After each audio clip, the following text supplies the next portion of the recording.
ज्ञानशक्ति समारूढ़ तत्त्वमाला विभूषितः भुक्ति मुक्ति प्रदाता च तस्मै श्री गुरुवे नमः। ओं नमः भगवते वासुदेवाय। श्रीमद्भागवत महापुराण प्रथम स्कंध 19 अध्याय।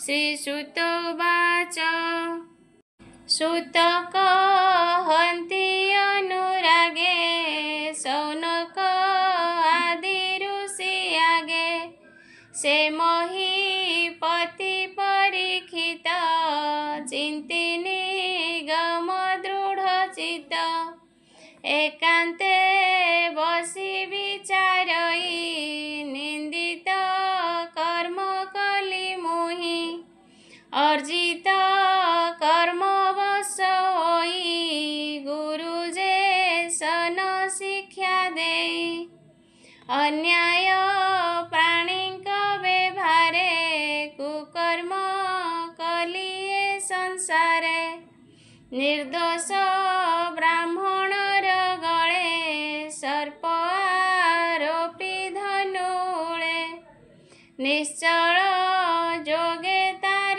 ध्यान न जानी होइली अज्ञान दिजेय अवज्ञा मने कली निकटे मरण लोडिली ए पाप विनाशन हेतु बेगे विधाता मोते चिंतु ए पाप कली मूढ़ चिते ए देह धरिबी के मन्ते ए कथा शुणी मुझे मन्ते केबे हे न कल्पई चिते ब्राह्मण कुल कोपानल ए मोर राज्य धन बल आत्मार संगे दहु मते ए कर्म न करी जे मन्ते गोरु ब्राह्मण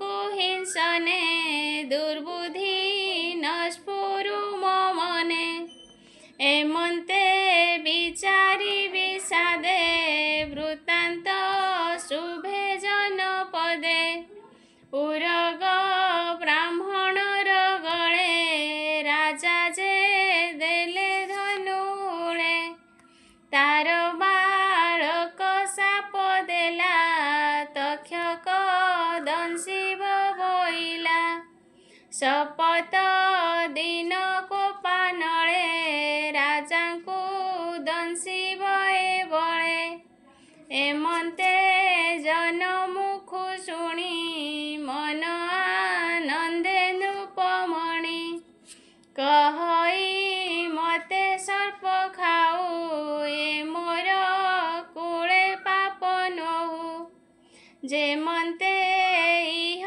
परलोके मरणे न पड़ई दुखे एमन्ते निश्चय विचारी मने चिंतिला नर हरि गोविंद पाद पद्म तले चित्तनी बेसी गंगा जले श्रीकृष्ण चरण तुलसी पाद उदकरे जे मिसी अति पवित्र वहे बारी उभय लोक पाप हरि प्राणिक प्राण त्याग काले केबान बसे तांक तुले से पंडु वंशे कीर्ति कर सकल राजा मध्य वीर से वीर नदी तीरे जाई चित्ते गोविंद पाद ध्याई विषय संग दूर करी अन्न उदक परिहरी मौने व्रत से निश्चले सिरे निवेशी गंगा जले ସେ କଥା ଶୁଣି ମୁନି ଜନେ, ଯେ ଅବା ଥିଲେ ଗିରିବନେ। ନିଜ ନିବାସ ଉପେଖିଲେ, ହସ୍ତିନାନବରେ ମିଳିଲେ। ଯେ ଅବା ଥିଲେ ଯେଉଁ ଦେଶେ, ରାଜାଙ୍କୁ ଦେଖିବାର ଆସେ। ସଙ୍ଗତେ ଘେନି ଶିଷ୍ୟଗଣ, ଅପରେ ଅନେକ ବ୍ରାହ୍ମଣ। ତାଙ୍କ ମହିମା କେବା କହେ, ତୀର୍ଥେ ପବିତ୍ର ତାଙ୍କ ଦେହେ। ଅତ୍ରି ବଶିଷ୍ଠ ରିଷ୍ଟ ନେମି, ଚ୍ୟବନ ଭରଦ୍ୱାଜ ଘେନି। ଭୃଗୁ ଅଙ୍ଗିରା ପରାଶର, ଉତଥ୍ୟ ଗାଧିର କୁମର। ଇନ୍ଦ୍ର ପ୍ରମଦ ମେଧାତିଥି, ଦେବଳ ଅଷ୍ଟସେନ ଯତି। ସୁବାହୁ ଭରଦ୍ୱାଜ ଶିଷ୍ୟ, ଗୌତମ ମୈତ୍ରେୟ କବଶ। ପିପ ପଳାୟନ ସର୍ବମୁନି, ବ୍ୟାସ ନାରଦ କୁମ୍ଭଜୋନି। ସକଳ ଋଷି ଏକ ମେଳେ, ମିଳିଲେ ଜାହ୍ନବୀର କୂଳେ। ତାହାଙ୍କୁ ଦେଖି ପରୀକ୍ଷିତ, କପାଳେ ଦେଇବେନି ହସ୍ତ। ବନ୍ଦିଲେ ମୁନିଗଣ ପାଦେ, ଆନନ୍ଦେ ଅଶ୍ରୁ ଗଦ ଗଦେ। କର ଅଞ୍ଜଳି ଶିରେ ଦେଇ, କହଇ କୃତ୍ୟ କୃତ୍ୟ ହୋଇ। ରାଜବାଚ ରାଜାଙ୍କ ମଧ୍ୟେ ମୋ ଜୀବନ, ନିଶ୍ଚେ ଜାଣିଲି ଧନ୍ୟ ଧନ୍ୟ। ମୋହର ପ୍ରାଣ ତ୍ୟାଗ କାଳେ, ମହତ ଜନ ବିଜେ କଲେ। ବ୍ରାହ୍ମଣ ପାଦ ଯହିଁ ଥୋଇ, ସେ ସ୍ଥାନୁ ପାପ ଦୂରେ ଯାଇ। କ୍ଷତ୍ରିୟ ସ୍ୱଭାବ ଏମନ୍ତ, ଆଗମ ନିଗମ ଭକତ। ଯେହା ଲଙ୍ଘେ ଦୁଷ୍ଟପଣେ, ଦୂଷିତ ହୋଇ ତତକ୍ଷଣେ। ସେ ବିପ୍ର ଆସି ଚାର ପାଶେ, ବସନ୍ତି ମନର ସନ୍ତୋଷେ। ତାହାର ଭାଗ୍ୟ କି କହିବା, ଯାହା ନ ପାନ୍ତି ସୁର ଦେବା। ସର୍ବ ବିଷୟ ଦୂରେ ତେଜି, କୃଷ୍ଣ ଚରଣ ଚିତ୍ତେ ଭଜି। ତୁମ୍ଭେ ଅଶେଷ ବ୍ରହ୍ମ ଋଷି, ମିଳିଲେ ମୋର ପାଶେ ଆସି। ବ୍ରାହ୍ମଣ ଶାପ କୋପାନଳେ, ମୋର ନିଜ କର୍ମ ଫଳେ। ଯେ କୃଷ୍ଣ କଲେ ସଂସାରେ, ତରଇ ତମ ମାୟା ଘୋରେ। ତୁମ୍ଭର ଅନୁଗ୍ରହେ ସେବି, ପ୍ରସନ୍ନ ହେଉ ଗଙ୍ଗା ଦେବୀ। କୃଷ୍ଣ ଚରଣେ ମତି ହେଉ, କାଳତକ୍ଷକ ବା ଖାଉ। ତେଣେ ସଂଶୟ ନାହିଁ ମୋର, ସକଳେ କୃଷ୍ଣ କଥା କର।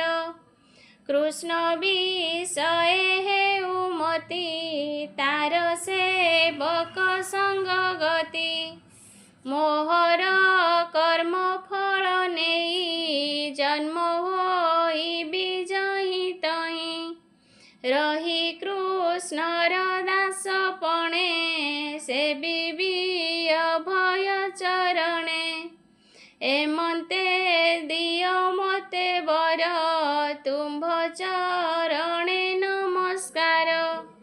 ଏମନ୍ତେ ମୁନିଙ୍କୁ ଜଣାଇ, କୃଷ୍ଣ ଚରଣେ ମନ ଦେଇ। ଜାହ୍ନବୀ ତୀରେ କୁଶ ସଜା, ଶୟନ ଅର୍ଥେ କଲା ରାଜା। ପୂର୍ବ ଦିଗକୁ ଶିର କରି, ଉତ୍ତର ମୁଖେ ଦଣ୍ଡଧାରୀ। गंगा दक्षिण कूले सोई कारुण्य जले दृष्टि देई अशेष ऋषिगण मध्ये मन निवेशी कृष्ण पादे साधु सबदे स्तुति कले दुन्दुभि नाद वाद्य मेले से मुनि गणे गंगा कूले थिले जे परीक्षित मेले गगने शुणी साधु वाणी आनंदे सर्व विप्रमणि साधु सबद उच्च स्वरे दिग पूरिला गंगा तीरे प्रजाए अश्रुगत मुखे कहती एक कुआरके ए साधु राजा विचक्षण एकाले लभिब मरण देख ए हार भाग्य बल मुनिक मध्ये अंतकाल अनेक प्रकार से भणी मुनि समेत साधु वाणी मुनि कहन्ति नृपवर कृष्ण विषय चित्त तोर प्रवेशी बानुहे विचित्र जेणु तू पांडवंक गोत्र जार आसने सर्व राजा शिरे नमन्ति करी पूजा सकल छाड़ी हरि भावे पशिला जनर स्वभावे आम्भे सकल एहि स्थाने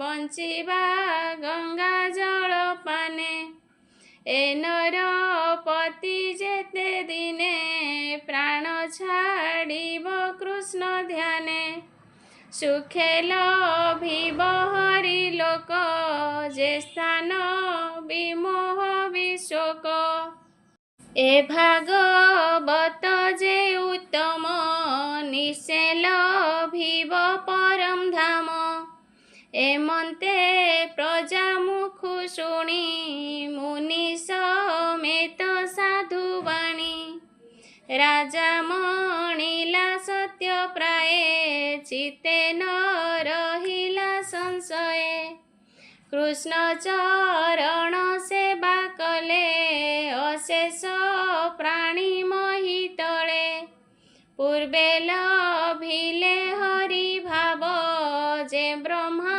विष्णु को दुर्लभ देख मोहर भाग्य वसु सर्वे मिलिले सर्वदेशु प्राणी जे मन्ते देह अन्ते स्वर्गे विबुधंक संगते बसी कहन्ति नाना धर्म जे वर्णे जे वाणिज कर्म जे फल इह परलोके प्राणी लभन्ति दुख सुखे एमन्त अनुग्रह चिते सर्वे मिलिले आसी मते एहाकु पचारिबि मुहि मरण अंतर्जले थाई एबे की कृत्य अछि मते कह सकल शुद्ध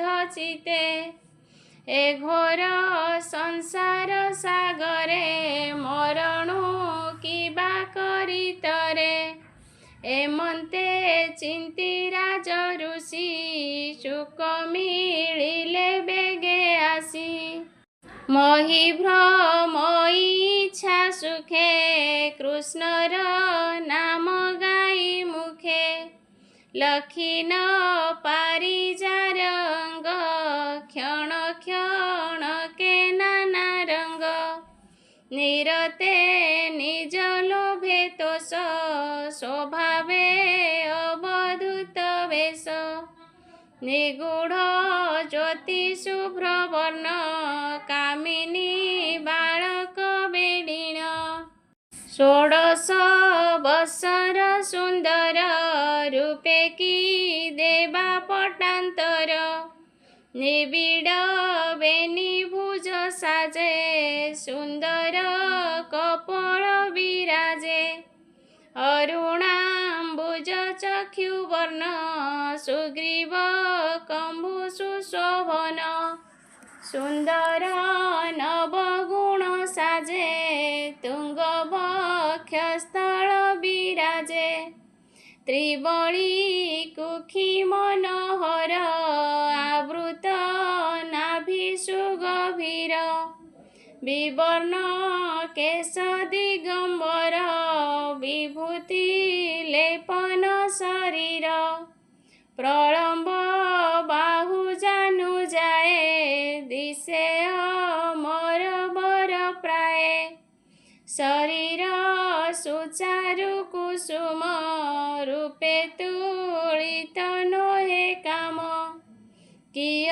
बा देवा पटांतर कामिनी कुल मनोहर एमंत रूप तार देखी मुनिए आसन उपेखी जानती ताहार लक्षण परम योगी कृष्ण पूर्ण बेष्टित ऋषिगण मध्ये सकल परम आनंदे शुक आगम शुणी राजा तक्षणे आणी अर्घ्य पूजा विनय भावे दंडधारी चरणे नमस्कार करी स्त्री बालक जेते थिले ता देखी भये बाउडिले राजा पूजिला मन तो से सुख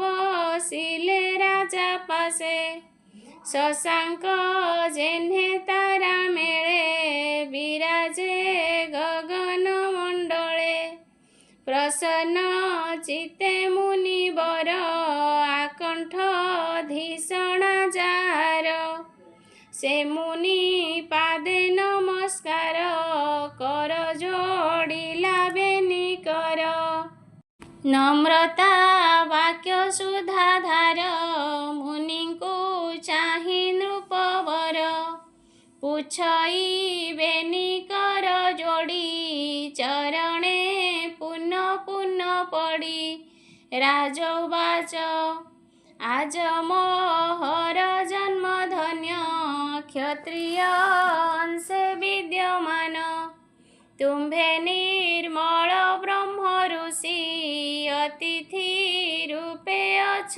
बसी देखी मो आत्मा कृत कृत्य देह को कली तीर्थभूत तुम्भर चरणे विश्वास पवित्र कली गृहवास जाहार दर्शन मात्रे दुरित नर हई गात्रे स्पर्श पाद जल जही सकल तीर्थ फल तही आज जीवन मोर धन्य देखिली तुम्भर बदन जेते दूरित देहे थिला तुम्भ दर्शने दूर गला विष्णुर माया मोह घर जेमन्ते नासन्ति असुर आजी जानिली मते हरि पांडव वंशे प्रीति करी पितृ श्रेय स्नेह बंधे घेनिले बंधुपण हृदे बांधव प्राय ब्रह्म राशि जेन्हे पांडव पुरे आसी तेणु तुम्भर दर्शन देले जे प्रभु भगवान अव्यक्त गति जे तुम्भर के ताहा करिब गोचर मरण जार साधु संगे से तरे भव तरंगे जोगींक मध्ये तुम्भे गुरु जेन्हे अचल महामेरु कह जीवन जीवा काले किबा साधिबी मोहि तले किबा शुणिबी कर्ण पथे स्मरण कि करिबी चिते किबा वचन उच्चारण भजिबी काहार चरण तुम्भे हे प्राणींकर घरे दंडे हे न विश्रामी स्थिरे गोदाह मात्र तुम्भ गति एणु मोहर मने भ्रांति श्रीसुत उवाच सुत कहन्ति तोष मने शुण सकल मुनिजने हेमंत परीक्षित वाणी आनंद मने सुख शुणी हरसे मुद्रित लोचन चिते चिंतई भगवान से हरि चरण कमले सुजने चिंत ध्यान बले प्रथम स्कंधे भागवत कहई दास जगन्नाथ इति श्रीमद्भागवते महापुराणे पारमहंस्यां संहितायां वैशिक्यां प्रथमस्कन्धे शुकगमन नाम ऊनविंशोऽध्यायः भीमस्यापि रणे भंगो मुनेरपि मतिभ्रमः यदि शुद्धम् अशुद्धं वा मम दोष न विद्यते गोविंद हरे गोपाल हरे नटनागर कान्हा श्याम हरे गोविंद हरे गोपाल हरे नटनागर कान्हा श्याम हरे गोविंद हरे गोपाल हरे नटनागर कान्हा श्याम हरे गोविंद हरे गोपाल हरे नटनागर कान्हा श्याम हरे।